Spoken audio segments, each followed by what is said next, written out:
My name is Andrew Ecker. My mother, Kathy Lindsay. My father, Dale Ecker. My mother's mother, Elva Gallegos, Apache woman from New Mexico. My father's mother, Evelyn Beatty, an Irish woman from Pennsylvania. My mother's father, Leroy Lindsay, Apache man from Arkansas. My father's father, Wayne Ecker, German and Algonquin from Pennsylvania.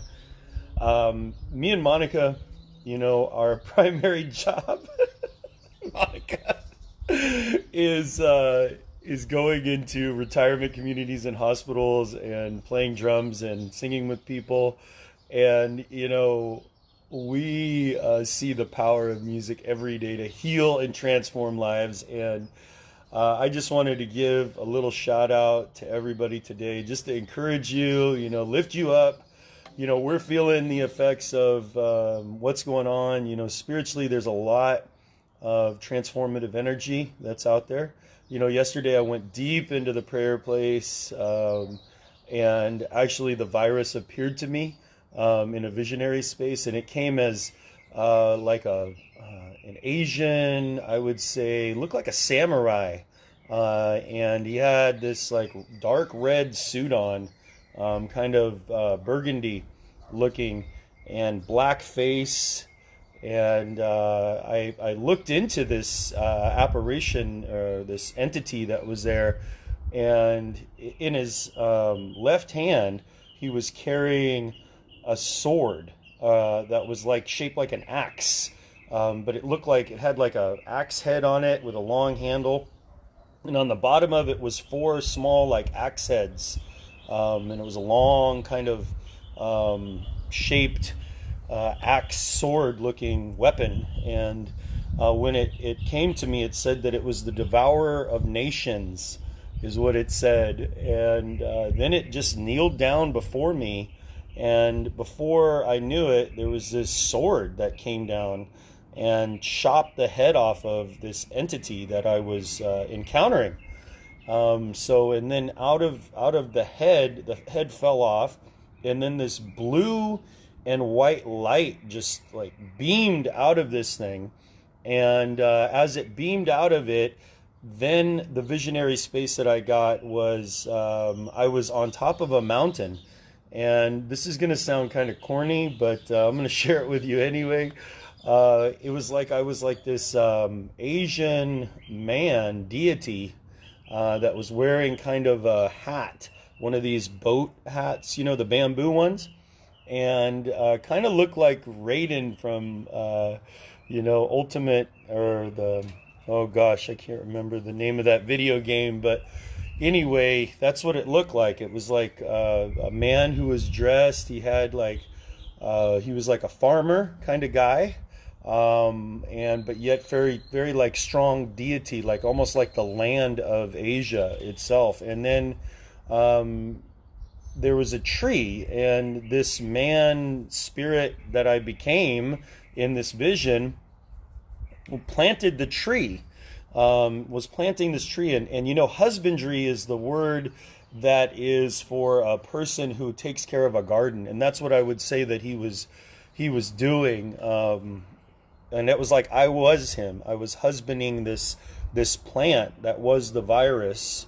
And I looked at the flowers on the plant, and they looked like what I would say very closely resembled a cherry blossom, but inside of it was a yellow. And the feeling that I got, yeah, that's right, Frank, Mortal Kombat, that's exactly what it felt like. Inside of the flower was like a yellow white. It was white, but then it had red and yellow in it. And for me, the feeling that I got was that the transmutation of the density of our suffering, our collective suffering, became a new form of life. So as I was praying into that place, because there's only a cycle of life, right? Like life is a continuation of the density of energy becoming flow and then finding a new container. This is how energy works. That's why we release fear of death and the insecurity of all of these things, because we know that the density of our consciousness, our individual consciousness, when it transmutes it finds a container, it flows into another container. So I felt like the virus itself, the collective consciousness, the pain and the suffering that we're feeling right now transmuted itself into a tree.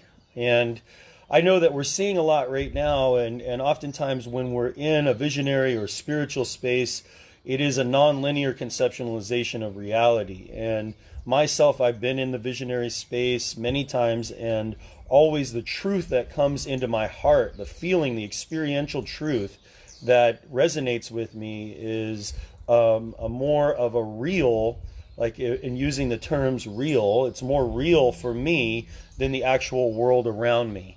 So that inspiration that I give to you, that encouragement of what my encounter was with the virus yesterday spiritually on an energetic level, and how the transmutation of that has already happened, and there's already been the birth of beauty.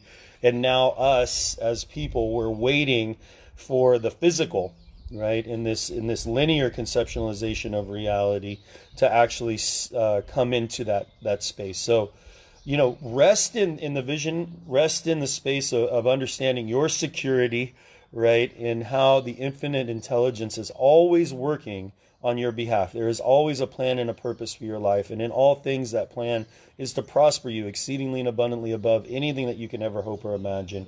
The detachment from the physical, right, all of these different illusions of the confusion of separation from that place of infinite source, infinite intelligence, infinite love. These are all things that this contemporary culture wants to put on us as a captivity.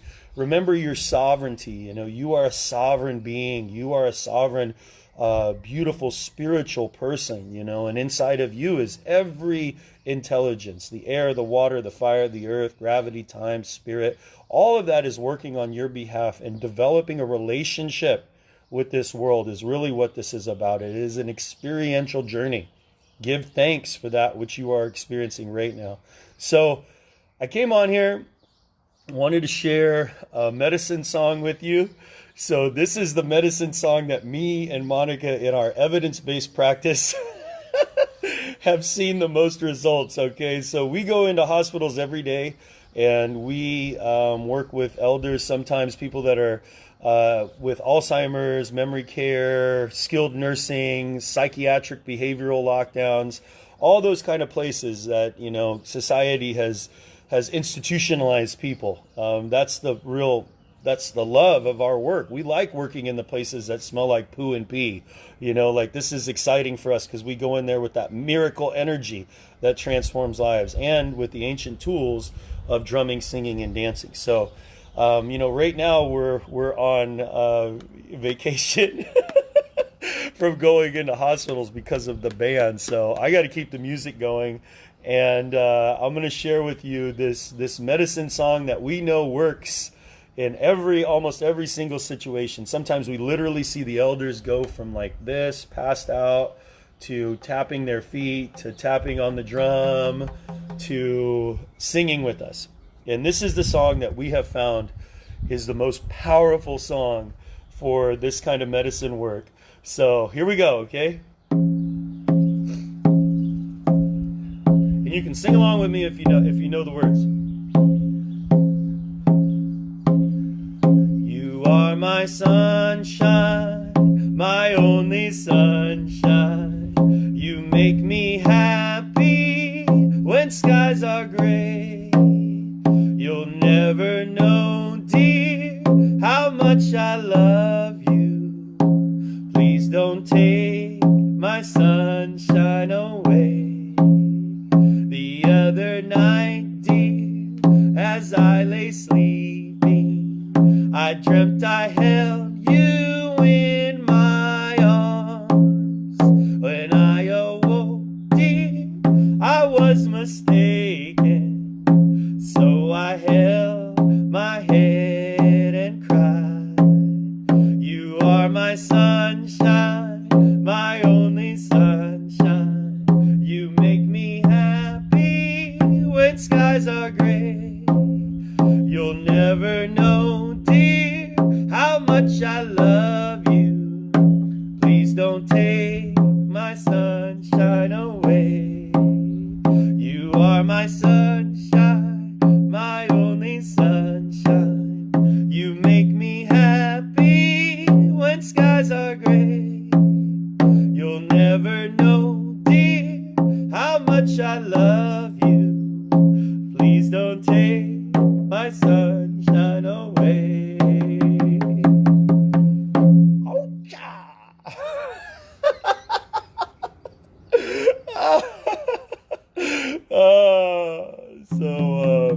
Yeah, that's that is the most effective medicine song working in institutional settings that we have found.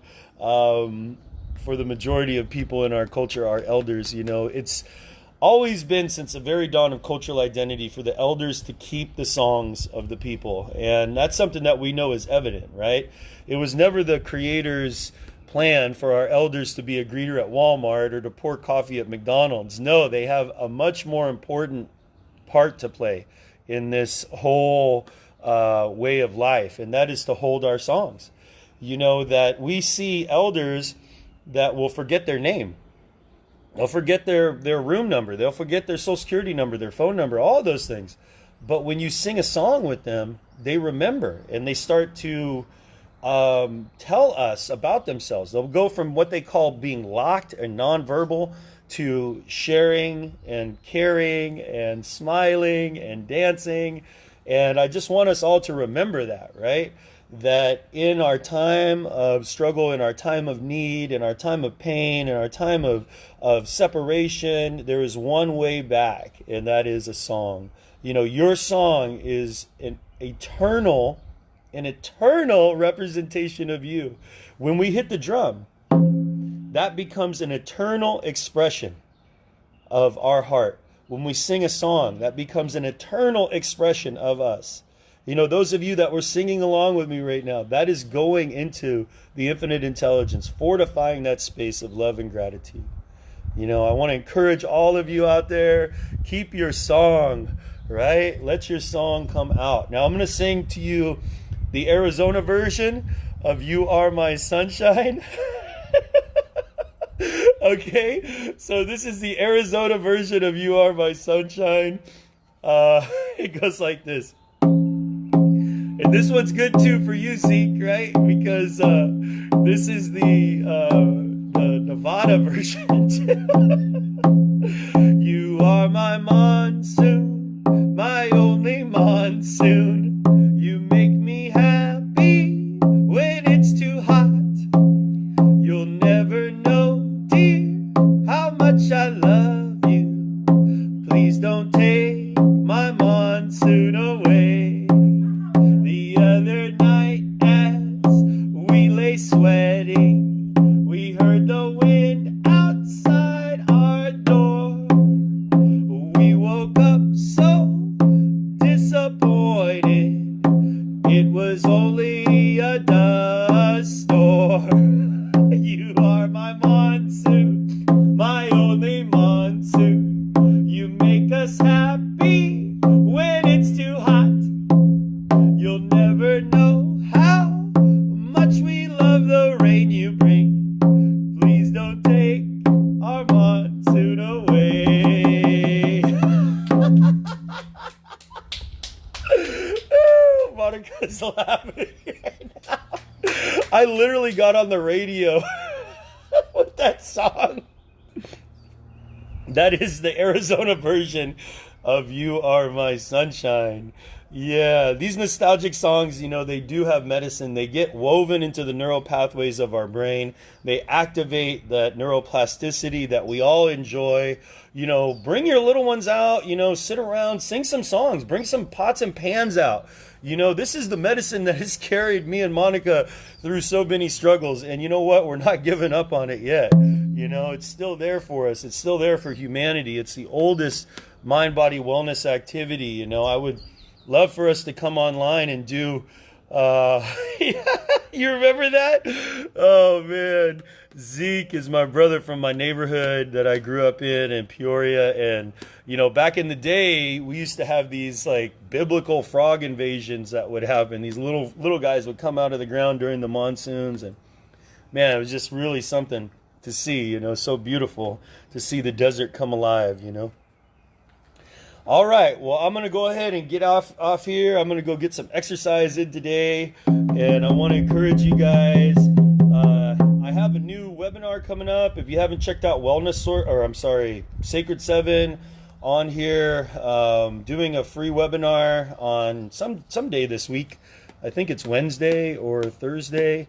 So just out here trying to encourage everybody, if we can come into a place of agreement, I'd like to just say a prayer before I come off the live feed here. So if you're open to that, and you're willing to agree with me, just stay in that space, and I'll go ahead and pray us out here. So